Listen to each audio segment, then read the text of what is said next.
మొదటిసారిగా బీసీలు ఏర్పాటు చేసుకోవడం ఒక చరిత్రలో నిలిచిపోతుంది. ఎందుకంటే 42% రిజర్వేషన్ న్యాయచుంటే పెట్టాలని డిమాండ్ చేయడం ఒక మండల కేంద్రంలో ఫస్ట్ టైం ఈ సభ పెట్టుకోవడం. కాబట్టి ఇది నిరంతరం ఇక్కడికి అపాయంగా నిరంతరం సాగిస్తేనే రేపు రాబోయే మన పిల్లల కోసం మనం పోరాడుతున్నాం. కాబట్టి 42% మనకు అక్సెస్ తెచ్చుకోవాలి, దాన్ని డిమాండ్ చేసుకోవాలి. వాస్తవానికి మనం ఇప్పటిదాకా అన్ని పార్టీలు ఉన్నాం, కానీ ఇక్కడ నుంచి పార్టీని తప్పుకొని ఇదే ఒక పార్టీ అనుకోవాలి. వాస్తవంగా బీసీ ఎస్సీ ఎస్టీ అందరూ కలిస్తేనే రాజ్యాధికారం సాధ్యమవుతుంది. ఇప్పుడు తెలంగాణ సాధించుకోవాలంటే బీసీ ఎస్టీలో కలిస్తేనే తెలంగాణ వచ్చింది. కానీ తెలంగాణ సాధించాలంటే ఏమైంది? రెడ్డిలకు వెలుమలకు పోయింది. ప్రభుత్వం అధికారం కేంద్ర ఆలోచించకపోయింది. కాబట్టి వాళ్ళ ద్వారా మనం అడుగుకునే పరిస్థితి వచ్చింది. కాబట్టి అప్పుడు తెలంగాణ తెచ్చుకున్నాం మన బీసీ ఎస్టీలు 40% మంది అంతా శక్తి లేదు.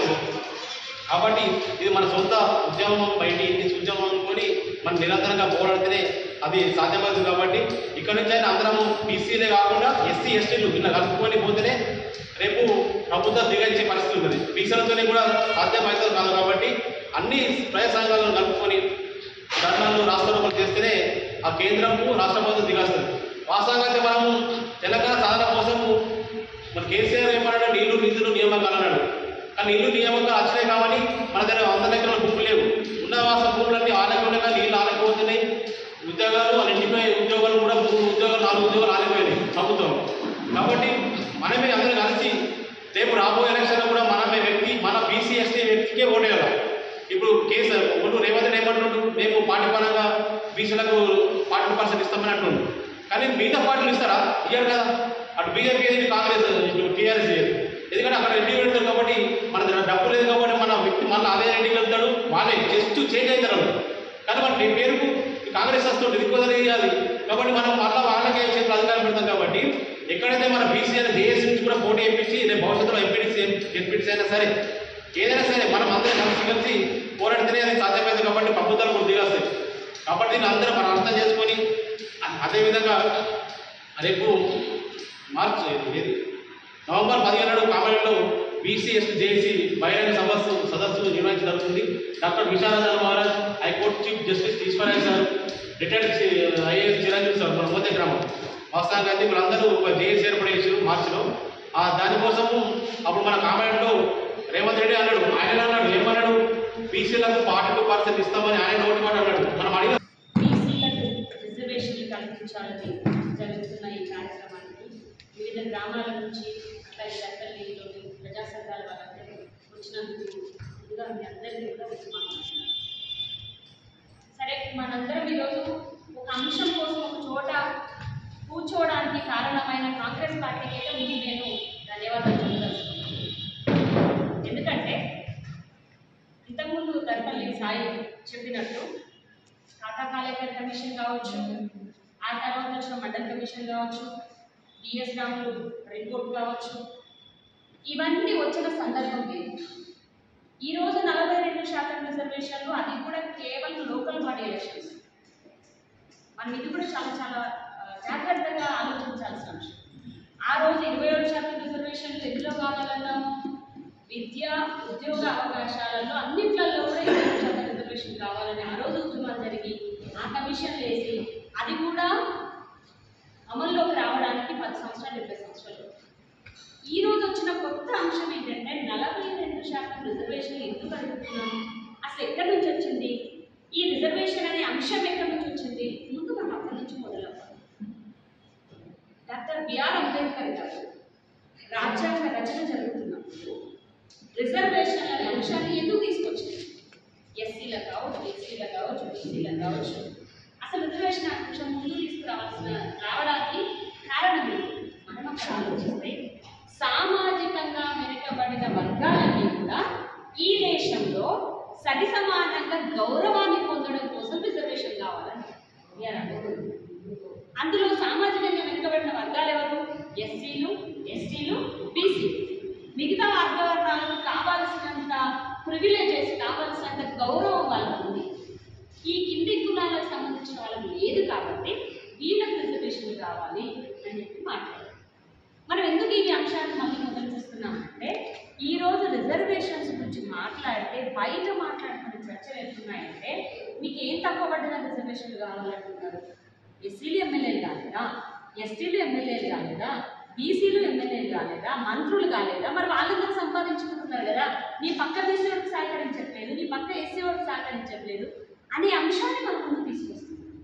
ఇక్కడ ఆర్థిక పరమైన కోణం ఒకటైతే సామాజిక కోణం ఇంకోటి అనేది మనం ఆలోచించాలి. మనం ఏ స్థాయికి ఎదిగినా, ఎక్కడికి పోయినా పల్లె వచ్చేసరికి కులం అనే అంశాన్ని తీసుకొచ్చి విడదీసే సంస్కృతి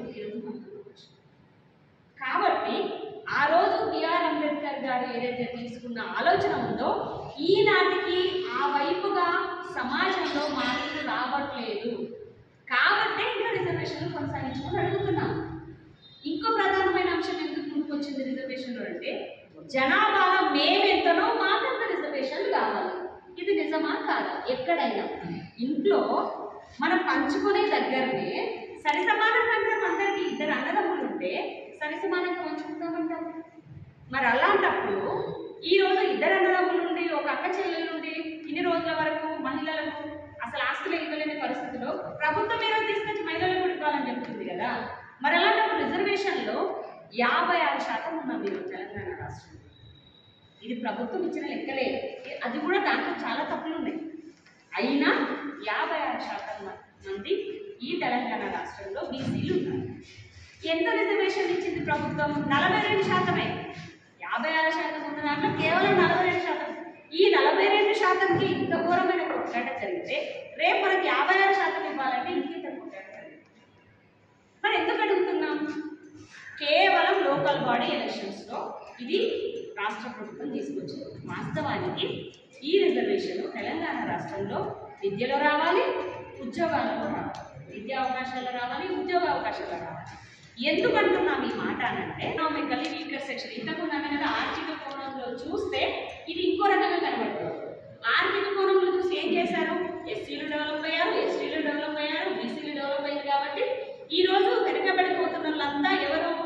ఓసీలలో ఉన్న పేదలు. కాబట్టి వాళ్ళకి ఈడబ్ల్యూఎస్ రిజర్వేషన్లు ఇద్దామని చెప్పి ఒకవైపు కరోనా ఉంది, ప్రజలు మాట్లాడలేని పరిస్థితుల్లో ఈడబ్ల్యూఎస్ రిజర్వేషన్ హడావిడిగా తీసుకొచ్చి పార్లమెంట్లో ఆమోదింపజేసింది ఇదే ప్రభుత్వం. మరి ఆ రోజు ఆమోదించినప్పుడు ఈరోజు బీసీ రిజర్వేషన్లు ఆమోదించడానికి ఎక్కడ అడ్డం వస్తుంది? ఏ అడ్డంకి వస్తుంది? ఇది మనం ఆలోచించాల్సిన అంశం. ఈ ఈడబ్ల్యూఎస్ రిజర్వేషన్కి బీసీ రిజర్వేషన్ ఒకసారి మనం రెండింటిని కంపేర్ చేసి చూద్దాం. ఎక్కడ మనకు అన్యాయం జరుగుతుంది? మనం జనాభాలో 56% ఉన్న బీసీలకేమో 42% రిజర్వేషన్ ఇవ్వడానికి ఎంత కష్టమవుతుంటే, ఈరోజు దేశవ్యాప్తంగా తీసుకున్న జనాభా లెక్కల్లో ఓసీలు ఉన్న శాతం ఎంత అంటే 88% మంది మాత్రమే. వాళ్ళు 8% మాత్రమే ఉన్నారు ఓసీలు. అది బ్రాహ్మణులు అయి ఉండొచ్చు, రెడ్డిలు అయి ఉండొచ్చు, రావులు అయి ఉండొచ్చు, లేకపోతే వైశ్యాస్ అయి ఉండొచ్చు, ఇంకెవరైనా. అందులో వచ్చే వాళ్ళందరూ కూడా కేవలం 8% మాత్రమే. కానీ వాళ్ళకి ప్రభుత్వం ఎంత రిజర్వేషన్ ఇచ్చింది? 10%. అంటే ఉన్నదానికంటే 2% ఎక్కువనే. డబుల్ రిజర్వేషన్ అయింది తెలుసా వాళ్ళకి. ఓపెన్ కేటగిరీలో ఈరోజు ఉద్యోగ అవకాశాలు చూస్తే, ఓపెన్ కేటగిరీలో మీరు ఇప్పటికీ చెక్ చేయండి, ఓపెన్ కేటగిరీలో దాదాపు ఓసీలను సెలెక్ట్ చేస్తారు. ఎందుకంటే మిగతా రిజర్వేషన్లు ఉన్నాయి కదా, అందుకనే ఓసీలనే సెలెక్ట్ చేస్తారు. దాంట్లో కూడా ఎస్సీ, ఎస్టీ, బీసీలు ఎవరైనా ఉంటే మనం రిజర్వేషన్లో పడేస్తున్నారు. మొన్న గ్రూప్ 1 గొడవ కూడా అదే, గ్రూప్ 1లో కూడా జరిగింది అదే. ఎస్సీ, ఎస్టీ, బీసీలను రిజర్వేషన్లలో ఇచ్చేసి మెరిట్ ఉన్నా, ఓపెన్ కేటగిరీలో వచ్చేంత మెరిట్ ఉన్నా వాళ్ళని రిజర్వేషన్ కింద పడేసి, ఓసీలు ఎవరైతే ఉన్నారో వీళ్ళకి రిజర్వేషన్ లేదు కాబట్టి అందరినీ ఓసీలో ఇచ్చేసారు. ఆ లెక్కన చూస్తే మొన్న గ్రూప్ 1కి కావాలంటే ఇప్పటికీ వెబ్సైట్లో ఉంటుంది, తీసుకొని చూడండి. 170 మంది ఓసీలు సెలెక్ట్ అయ్యారు.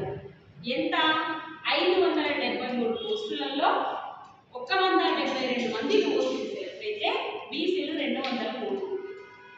చూడండి జనాభా ఎంత ఉంది, వచ్చిన పోస్టులు. ఇది మనం అర్థం చేసుకోవాల్సిన, అంటే నష్టం ఎక్కడ జరుగుతుందనే అంశం ముందు మనం తెలుసుకుంటే కింద వాళ్ళకి చెప్పడానికి మనకు అవకాశం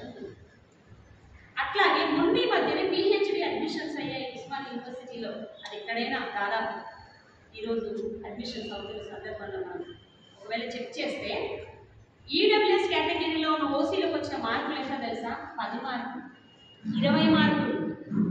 వాళ్ళు సెలెక్ట్ అయ్యారు. ఇంకా ఈడబ్ల్యూఎస్ 2 సీట్లు ఖాళీనే ఉన్నాయి. కానీ బీసీలు 52 మార్కులు, 56 మార్కులు వచ్చిన వాళ్ళకి బీసీలకు సీట్లు రావాలి. ఎస్సీలకు 30 మార్కులు వచ్చిన వాళ్ళకి సీట్లు వచ్చినాయి. ఎస్టీలకు 30 మార్కులు వచ్చిన వాళ్ళకి సీట్లు వచ్చినాయి. ఇటు ఈడబ్ల్యూఎస్ వాళ్ళకి 20 మార్కులు వస్తే సీట్లు వచ్చినాయి. మరి బీసీ ఈ మధ్య 52 మార్కులు వచ్చిన సీట్ రాదు అంటే ఎక్కడ నష్టం జరుగుతుందో ఒకసారి అర్థం చేసుకుంటాం.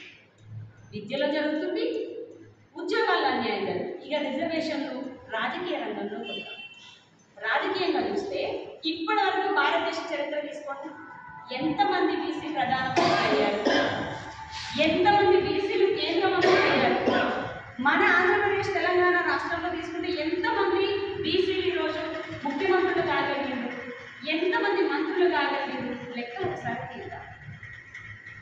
ఆ లెక్కలు తీసుకుంటే బీసీలు ఎక్కడా కూడా ప్రధానమంత్రులుగా ముఖ్యమంత్రులుగా పనిచేసిన ఆ శాతము ఓసీలకు మించలేదు ఎక్కడ కూడా. కానీ ఓసీలు ఉన్నది ఎంతమంది? 8% మంది ఇన్నేళ్ళు మొత్తం భారతదేశాన్ని పరిపాలించింది, ఇన్నేళ్ళు తెలంగాణ రాష్ట్రాన్ని పరిపాలించింది. మరి అలాంటప్పుడు మనం ఎవరు పునాదులుగా మారుతున్నాం సమాజానికి, రాజకీయ రంగానికి పునాదులుగా మారుతున్నాం. ఓట్లు వేయడానికి మాత్రమే సరిపోతున్నాం. ఆ ఓట్ల ద్వారా వచ్చే అధికారాన్ని అనుభవించడానికి ఈరోజు బీసీలు దూరంగా ఉండిపోయింటే ఈరోజు ముఖ్యమంత్రులు బీసీలే, మంత్రులు బీసీలే, ప్రధానమంత్రులు కూడా బీసీలే. వాస్తవానికి 60% మంది మనం ఈరోజు ఈ దేశంలో ఉన్నాం.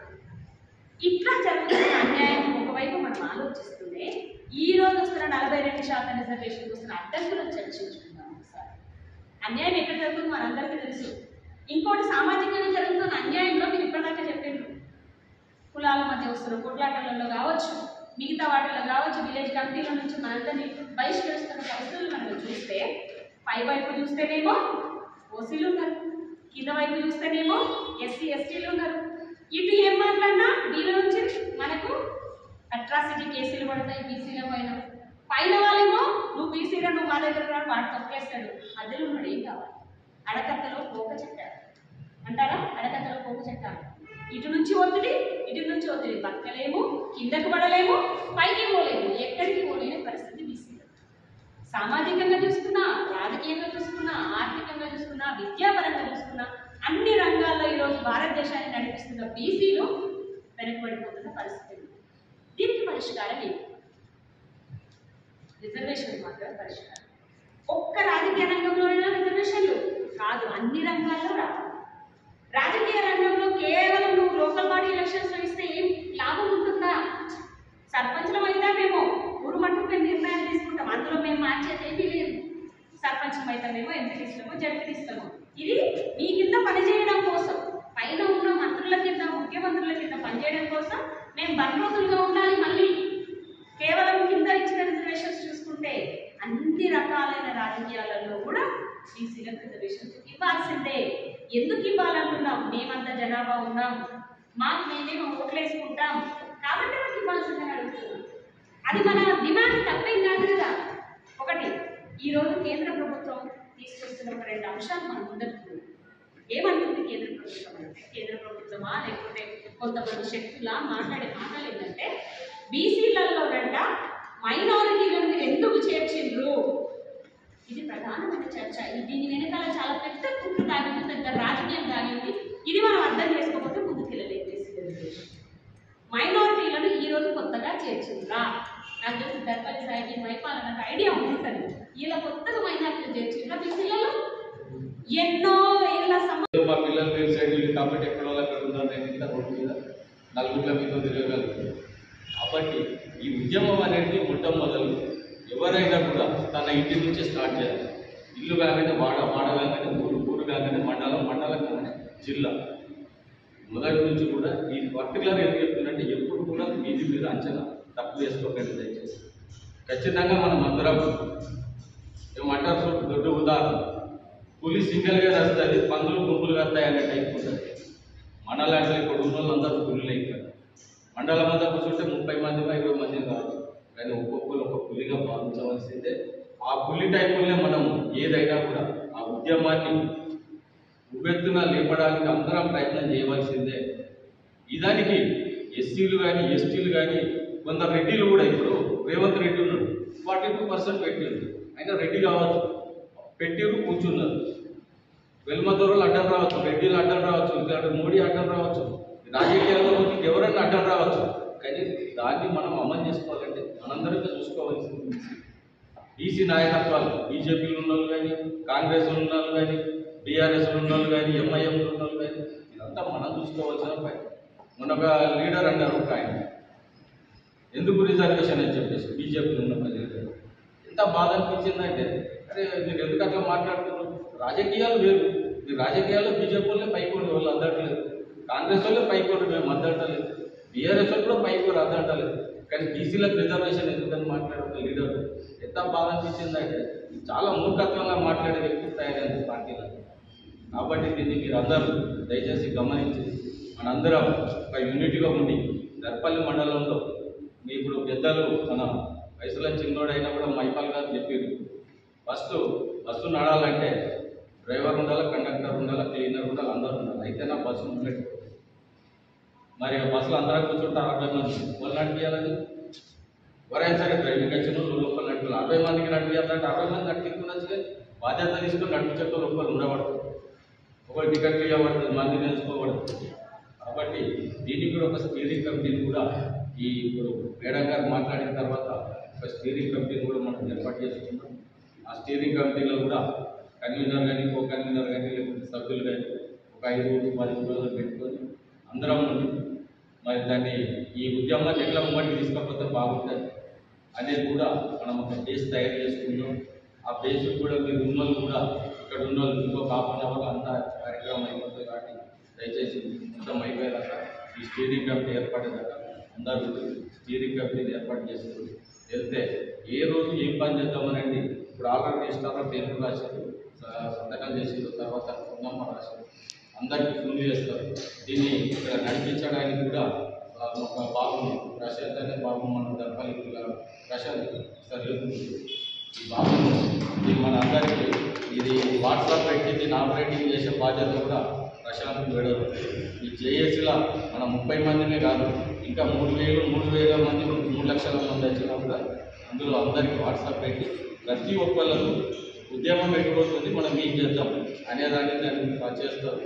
మళ్ళా మనం కూడా ఫోన్లు కూడా మనం ఒక వారం రోజులలో ఒక గ్రూప్ పోవాలన్నా మన దగ్గర ఉండాలంటే కూడా ఏదైనా మీటింగ్ ఉంటే ఒక్కొక్కళ్ళకి ఫోన్ చేస్తే మినిమం ఒక్కొక్కరు ఇద్దరికి చెప్పుకోవాల్సింది. నాకు ఫోన్ రాలేదు, నాకు రాలేదంటే ఉల్లమైన 30 మందికి చేయాలంటే ఇప్పుడు నేను దగ్గర 70 మంది 80 మందికి ఫోన్ చేసి 40 మంది వచ్చాను. కొందరికి పనులు ఉన్నాయి, ఇప్పుడు పొలాలకు వస్తుంది. ఇప్పుడు నేనే అర్ధగంట లేట్ వచ్చాను, నేను 11:12 నా అడుగు చూపుతున్నారు, అడగకపోతున్నాను. కార్యక్రమం ఉంటాయి, రైతు అన్నప్పుడు వాళ్ళ వ్యాపార ప్రాబ్లమ్స్ ఉంటాయి, అన్నోళ్ళ గురించి బాధపడేది అందరూ మనోళ్ళు అందరూ వస్తారు. కాబట్టి దీన్ని ఆపరేట్ చేయడానికి మనం ప్రశాంతం, దాంతో మనం ఇవన్నీ ఆపరేట్ చేద్దాం. మరి ఈ బీసీ ఉద్యమాన్ని ముంగడికి తీసుకోవడానికి ప్రతి ఒక్కరు కూడా కంకణం కట్టుకొని ముంగడికి వస్తామనే ధీమాతోటి ఉంటుంది. నేను ఒక్కరిననే మాటను మొదలు పక్కకు పెట్టండి, మీరు ఒక్కరు కాదు, ఒక్కొక్కరు 1000 మందితో సమానం. మనం వెనుకపోయినాం కాబట్టి ఆ నెట్టును ముందుకు నూకేసి మనం పక్కకు నూకేసి మనమే రాజ్యాధికారంలోకి రావాలని ఒక వాదన తీసుకొచ్చిండు. ఎందుకంటే రాజ్యాధికారం లేకుండా ఎలాంటి మనం సాధించలేం. సరే 42% బీసీ రిజర్వేషన్ స్థానిక సంస్థ ఎన్నికల్లో వచ్చినా రేపు అది మన రాజ్యాధికారం రాకపోవడంతో మనం మేము సాధించలేము. అట్లాగే అధికారంలోకి మనం బీసీ వర్గాలు వస్తే చట్టాలు చేసుకోవచ్చు, అప్పుడు జీవో తీసుకురావచ్చు. ఏదంటే మన పిల్లలకు సంబంధించినటువంటి ఒక జీవోతో రిజర్వేషన్తో ఏదైనా సాధించుకొని దేశాన్ని రాష్ట్రాన్ని పరిపాలించే అధికారంలోకి వచ్చినప్పుడే మన బతుకులు మారలే తప్ప మరొకటి కాదని మీరు గుర్తుపెట్టుకోవాలి. ఎందుకంటే 42% ప్రధాన అంశం కాకూడదు. ఎందుకంటే రాజ్యాధికారాన్ని ప్రధాన అంశంగా పెట్టుకుంటేనే మాత్రం మన అధికారం మన బతుకులు మారతాయి తప్ప ఇంకా మరొకటి కాదు. ఎందుకంటే ఇలా గ్రామాల్లో చూస్తున్నాం, అగ్రవర్ణాలైనటువంటి రెడ్డి కులాలు ఇలా బీసీల మీద దాడులు చేస్తూ ఉన్నారు. ఎందుకంటే కుల వైఖరి చేస్తూ ఉన్నారు. ఇలా గౌడ్స్ మీద ఎన్నో దాడులు జరుగుతూ ఉన్నాయి, అట్లాగే ముద్రాల మీద దాడులు జరుగుతూ ఉన్నాయి, దేశాల మీద దాడులు జరుగుతూ ఉన్నాయి. ఎవరు వ్యతిరేకిస్తూ ఉన్నారు? ఎవరు వ్యతిరేకించట్లేదు. కులం వాళ్ళే ఇలా ధర్నా చేస్తున్నారు. ఇలా ఏదో చట్టంలో ప్రతి ఉన్నటువంటి ఆశలు చేసుకొని ముందుకు పోతున్నారు తప్ప ఇలా మిగతా వారు కూడా రావట్లేదు. ఎందుకంటే ఎదిగితే రేపు పొద్దున మాకు వినోదాన్ని ఒక వాళ్ళకు భావన ఉంటుంది కాబట్టి మనం ఎదగనియకుండా మన దగ్గర ఒక నలుగురిని ముఖ్యమైన లీడర్ వాళ్ళ గుప్పిట్లో పెట్టుకొని రాజ్యాంగాన్ని కొనసాగిస్తూ ఉన్నారు. దీన్ని మనం పసిగట్టాలి. లేకపోతే రేపు అణచివేతకు మనం గురవుతా ఉన్నాం. దాదాపు ఇప్పటికీ స్వతంత్రం వచ్చి 75 సంవత్సరం కాలం గడుస్తున్నా ఇలా దర్పే గ్రామంలో చూస్తున్నా కేవలం 2 సర్పంచ్ మిగతా వాళ్ళు బీసీ కులానికి సంబంధించి మొత్తం దాదాపు అప్పటి నుంచి ఇప్పటి వరకు రెడ్డి కులానికి రావులకే వచ్చింది తప్ప మరొకటి కాలేదు. ఎందుకంటే దేశవ్యాప్తంగా రాష్ట్ర వ్యాప్తంగా జరుగుతున్నటువంటి అన్యాయం తప్ప మరొకటి కాదు. దీనికి ఇలా చదువుకున్నటువంటి వాళ్ళము ఇలా ఒక రాజకీయ అవగాహన ఉండి సామాజిక స్పృహ ఉండి కూడా మనం సైలెంట్గా ఉంటే రేపు పొద్దున మన పిల్లలకు మన భవిష్యత్తు మన తరాల మీద చాలా అన్యాయం జరుగుతుంది. ఈ అన్యాయాన్ని ఎదుర్చకపోతే రేపు మనమే నష్టపోతాం తప్ప మరొకటి కాదని గుర్తుపెట్టుకోవాలి.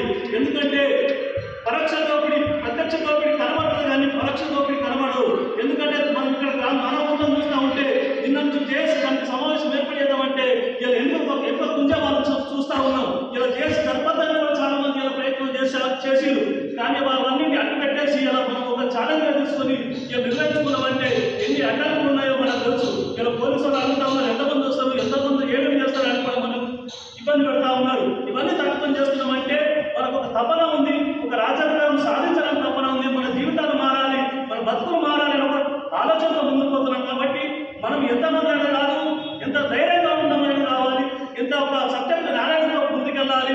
లేకుంటే మనము అనగదొక్కే వాళ్ళు చాలా మంది ఉంటారు. ఎందుకంటే ఇలా కాంగ్రెస్ పార్టీ కానీ బీజేపీ పార్టీ కానీ రెండు ఇలా మేము సపోర్ట్ చేస్తున్నాము అని చెప్తూనే ఇలా జియో మాత్రం ఇలా పాస్ కావట్లేదు.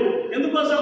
ఎందుకంటే వాళ్ళు జియో పాస్ చేసి ఇక్కడ వీళ్ళు లబ్ధి పొందుతారని ఒక ఆలోచన తప్ప మరొకటి కాదు. ఎందుకంటే ఇలా వేరే రాష్ట్రాల్లో చాలా జీవోలు వచ్చి చాలా రిజర్వేషన్ అమలు చేసుకుంటున్నారు. మరి తెలంగాణ ఎందుకు కావట్లేదు? ఇది ఎవరైనా ఆలోచన చేస్తున్నారు. మరి ఒకనాడు అన్ని పార్టీలు చెప్పినటువంటి వారు మరి ఇలా రోడ్డు మీకు ఎందుకు రావట్లేదు? మరి కనబడలేదు, ఇలా ప్రజలతో వ్యతిరేకిస్తున్నారు. మన బంధు ప్రశాంతంగా 100% సక్సెస్ జరిగింది అంటే ప్రజలు బంధుకు సపోర్ట్ చేస్తే బంధు సక్సెస్ అయింది. కాబట్టి ఆ నిరసన వాళ్ళు గుర్తించాలి కదా. గుర్తించకుండా వాళ్ళు ఏదో అందుకు దాసరి ప్రాణాంటే విధంగా ఇలా వాళ్ళ విధానాలు కొనసాగుతున్నాయి. ఆ విధానాలు కొనసాగించాలంటే మనం ముందుకు రావాలి. ఎందుకంటే అన్యాయం చేసిన రోడ్డు మీదకి వస్తే నిజాయితీగా ఉన్నవాడు రోడ్డు కిందిగా దిగిపోతే అన్యాయం చేసేవాడు రోడ్డు మీదకి వస్తాడు. కాబట్టి అట్లాంటి వాళ్ళు మనం రోడ్డు మీదకి రాకుండా మనమే రోడ్డు మీదకి వస్తే అన్యాయం చేసేవాడు కిందికి వెళ్ళిపోతాడు. కాబట్టి ఇలా మనం దర్పణలో చాలా ఘటనలు చూస్తూ ఉన్నాం. అందుకోసం అన్నీ తెలిసి కూడా సైలెంట్ ఉండి మన బతుకు కోసం మన కోసం ఆలోచిస్తే రేపు భవిష్యత్ తరాలు నష్టపోయేది మనమే పెట్టుకోవాలి. లేకుంటే ఎన్ని తెలిసినా మన కోసం పనిచేసుకుంటే మాత్రం రేపు జరిగేది మాత్రం గ్యారంటీ అన్యాయం మనకే. కాబట్టి ఇకనైనా ఈ బీసీ రిజర్వేషన్తో పాటు రాజ్యాంగంలోకి రావాలన్న తపనతో ఒక కంకణం కట్టుకొని ముందుకు పోయినప్పుడే ఇది సాధ్యమవుతుంది.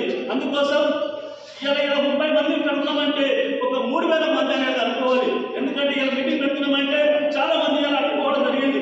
కానీ ఆ అడ్డుకట్టలను తొలగించుకొని మనం ఇలా మీటింగ్ సక్సెస్ చేసుకోగలిగినామంటే రేపు ఎదుటి వారికి కూడా అగ్రవర్ణాల వారికి కూడా భయం చేస్తారు. కాబట్టి నేను ఒక ఛాలెంజ్ తీసుకొని జేఏసీ ఇచ్చినటువంటి రాష్ట్ర కమిటీ ఇచ్చినటువంటి పిలుపుని 100% విజయవంతం చేసుకుని ముందుకు పోయినప్పుడే మనం అనుకున్న లక్ష్యాన్ని సాధించగలుగుతాం.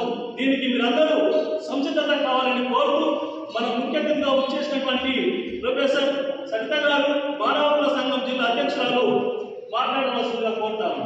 బలహీన వర్గాల బీసీ జేఏసీ ఆధ్వర్యంలో ఏర్పడేటువంటి సమావేశంలో మరి మనం విలువగానే ముఖ్య అతిథిగా వచ్చేసిన సరిత గారికి, అదేవిధంగా ఇక్కడ ఎంతమంది అయితే వచ్చారో అంతమందికి పేరుగా గ్రామ పేరున అందరికీ ధన్యవాదాలు తెలియజేస్తాను. ఎందుకంటే విలువగానే మరి అందరూ రావడం చాలా సంతోషకరం. అయితే ఈరోజు ముఖ్యంగా మనం సమావేశమైన విషయం ఏంటంటే నేను ఎలాంటి రాజకీయాలకు పోకుండా కేవలం ఈ ఉద్యమాన్ని ఎలా అయితే సాధించుకుందాం 42% ఎట్లా కాదని ఒక 5 నిమిషాలు చెప్తున్నాను. అయితే మనం ఏది చేసినా కూడా అడిగేసేది ఫస్ట్ ఒక్క మనిషి. ఒక్కోడు ఏం చేస్తాడనే మాటను ఎవరు కూడా చిన్నగా తీసుకోవద్దు. ఆనాడు తెలంగాణ ఉద్యమంలో కూడా ఎందుకు చెప్తుంది, ఎందుకు గుర్తు చేస్తున్నాను.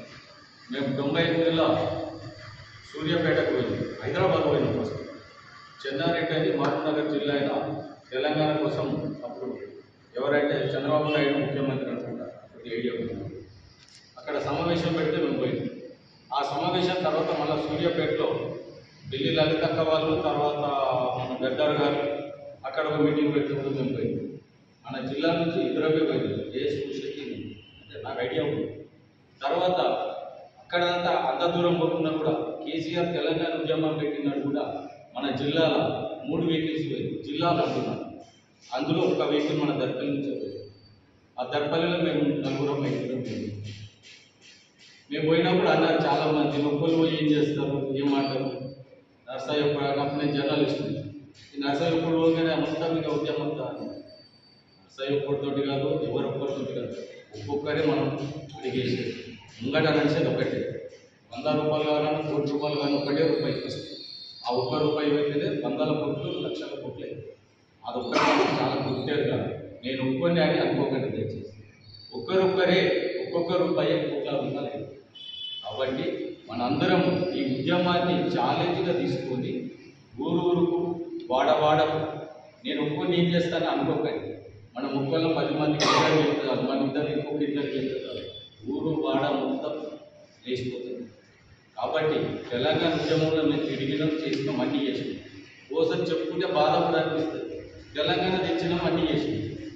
అంటే ఉదాహరణకు చెట్లు పెట్టినాం, అన్నీ చేసినాం. పండ్లన్నీ వేరే వాళ్ళు వచ్చి పెట్టిపోయి చెట్లు పెట్టింది నీళ్ళు మన మండల లెవెల్లో చెప్తుంది.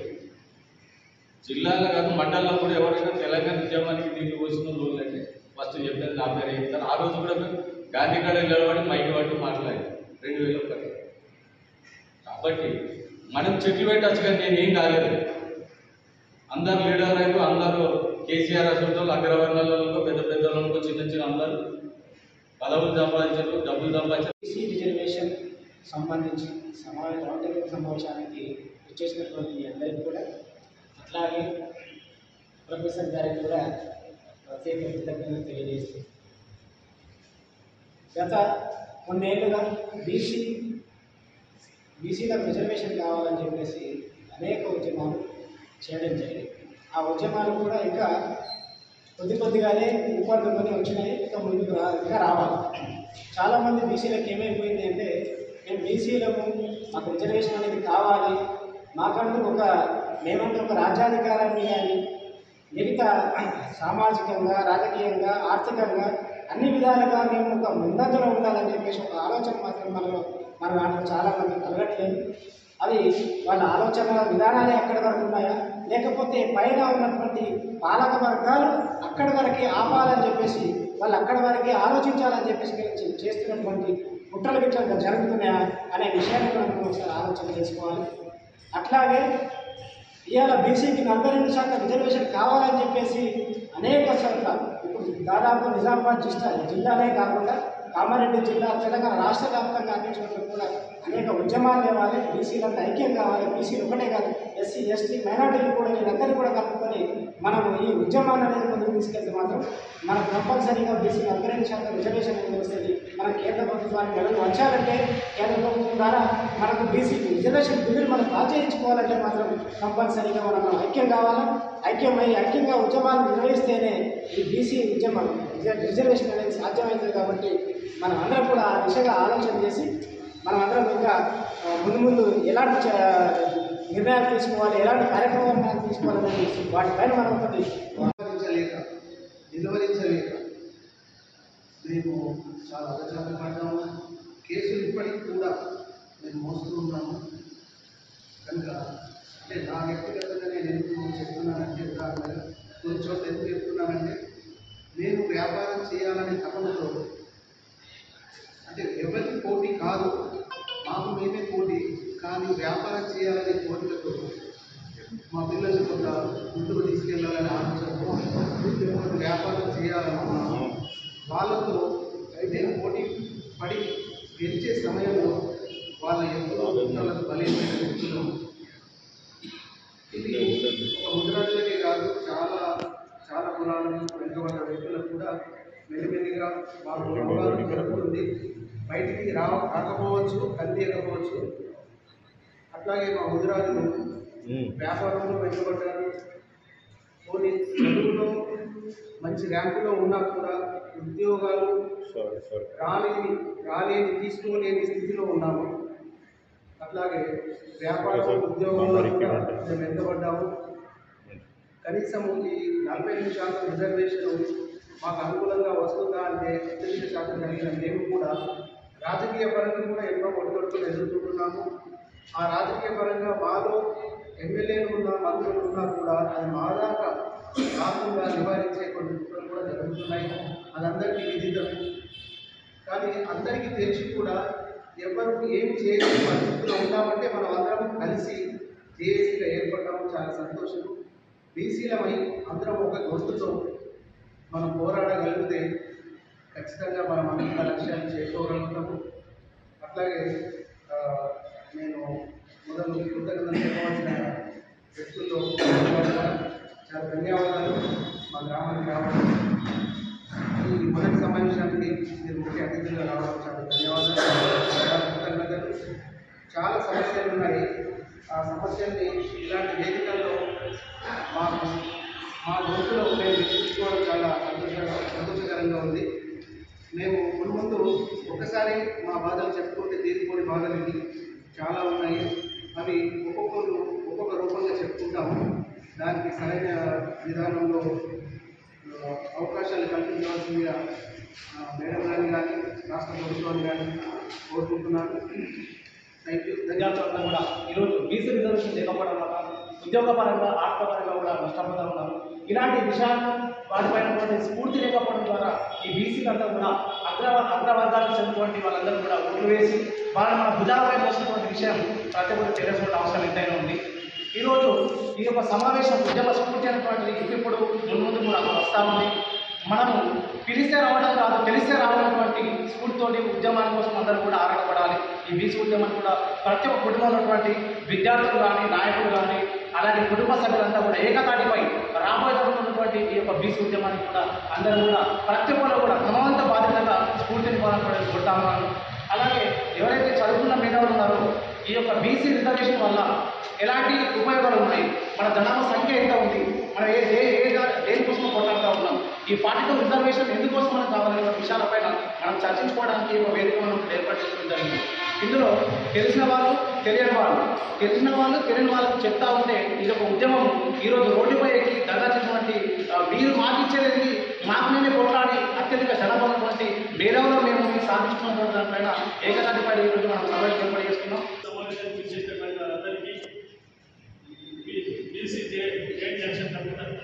అభ్యర్థులు తెలియజేస్తా ఉన్నాం.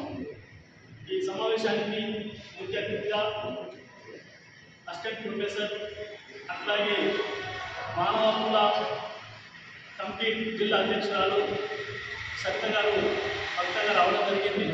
ఎందుకంటే బీసీ ఉద్యమం అనేది చాలా సంవత్సరాల క్రితం నుంచి కొనసాగుతూ ఉంది. కానీ ఇక్కడ పాలకులు మనోడు కానందున ఇలా అన్యాయం జరుగుతూ ఉంది బీసీలకు. ఆ విషయంపైన మనకు ఒక అవగాహన కల్పించడం కోసము మేడం గారిని మనం పిలవడం జరిగింది. అట్లాగే మనకు కూడా కొద్ది మనకి తెలుసు కాబట్టి ఇంకా కొంత ఎక్కువ సబ్జెక్ట్ నేర్చుకోవాల్సిన అవసరం ఎంత ఉంది. అట్లాగే ప్రతి ఒక్క సభ్యులు కూడా మీకు తెలిసినటువంటి బీసీకి అన్యాయం జరిగినటువంటి విషయాన్ని కూడా మీరు ప్రస్తావన తీసుకొస్తే మనకు తెలియని వాళ్ళు కూడా తెలుసుకోవాలి.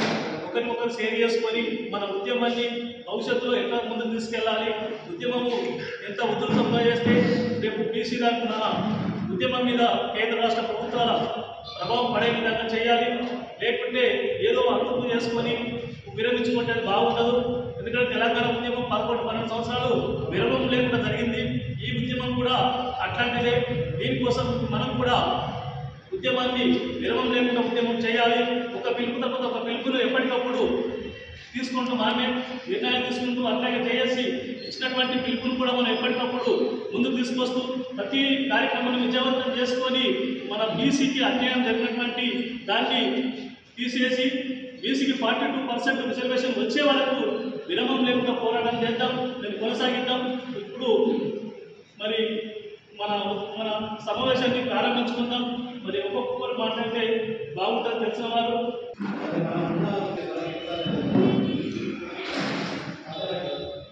కాబట్టి దాన్ని ఓట్ ఫ్రంట్ పార్టీస్ రావాలి. అంటే ఓట్ ఫ్రంట్ పార్టీస్ అంటే కేరళ బీజేపీ కాంగ్రెస్ జేఏసీ ఏర్పడిస్తే అది సాధ్యమైంది. మనం మాదే మాట్లాడి మనం మాదే జాబ్ వస్తుంది, ఉద్యోగాలు వస్తుంది, ఎట్లా వస్తుంది రావు. కాబట్టి ఇంకో జేఏసీ ఏర్పాటు చేసుకొని దాన్ని సాధించుకోవాలి. కాబట్టి కృషికి జేఏసీ ఏర్పాటు చేసుకుని అప్పుడు తెలంగాణ సాధ్యం మన పోతేకాయలో అదేవిధంగా దళితులు కూడా పేరు రాసుకోవాలని కోరుకుంటున్నాను. దళితులు కూడా పేరు ఆనాడు తెలంగాణ రాష్ట్రం కోసం మనం ఎట్లా పోరాడి తెలంగాణ జేఏసీ ఏర్పాటు చేసుకున్నామో ఇప్పుడు కూడా బీసీ జేఏసీ అనేది మనం ముందుకు తీసుకపోతే ఖచ్చితంగా ఎక్కడైనా ఒక బీసీకి అన్యాయం ఏంటంటే మన బీసీ కంటే ఉన్నటువంటి ప్రసంగా మళ్ళీ ఇప్పుడు ప్రతి వీడిస్ మధ్య వీడిస్ బాగా దౌర్జన్యం వేస్తున్నాను. మాదివులను, మౌనులను, చాకులను, మంగారులను బీసీ వర్గాలను జరపాలని నివాసం.